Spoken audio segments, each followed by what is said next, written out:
In 1962, the world stood on the brink of nuclear war during the Cuban Missile Crisis.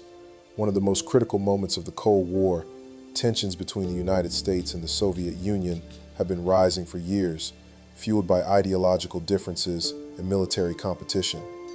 In 1959, Fidel Castro's communist revolution in Cuba overthrew the US-backed dictator Fulgencio Batista. This shift brought Cuba into the Soviet sphere of influence, just 90 miles from the U.S. mainland. By October 1962, U.S. intelligence discovered that the Soviet Union had secretly placed nuclear missiles in Cuba.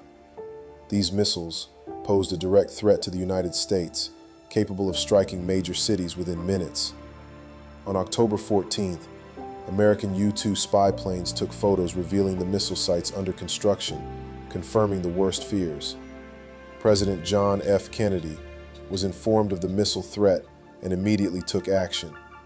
On October 22nd, he addressed the nation, revealing the existence of the missiles and announcing a naval quarantine of Cuba to prevent further Soviet shipments of military equipment. U.S. forces were placed on high alert, and the world braced for potential conflict. For the next several days, the U.S. and the Soviet Union stood on the edge of war. Soviet ships headed toward Cuba, and U.S. military forces prepared for possible confrontation. Behind the scenes, intense diplomatic negotiations were underway. Both sides understood the devastating potential of a nuclear war. Could humanity survive such a catastrophe? On October 28th, Soviet Premier Nikita Khrushchev agreed to remove the missiles from Cuba in exchange for a U.S. promise not to invade the island. A secret agreement also saw the U.S. agreeing to withdraw its missiles from Turkey, a key Soviet neighbor. The crisis was over, but the world had narrowly avoided disaster. In the aftermath, both superpowers realized the need for better communication.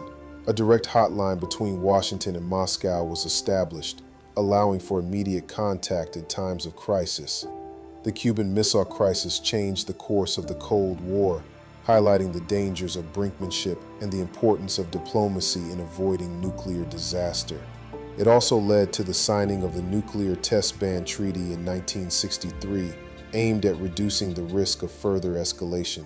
The Cuban Missile Crisis remains a powerful reminder of the delicate balance between conflict and peace during the Cold War, shaping the future of international relations and arms control.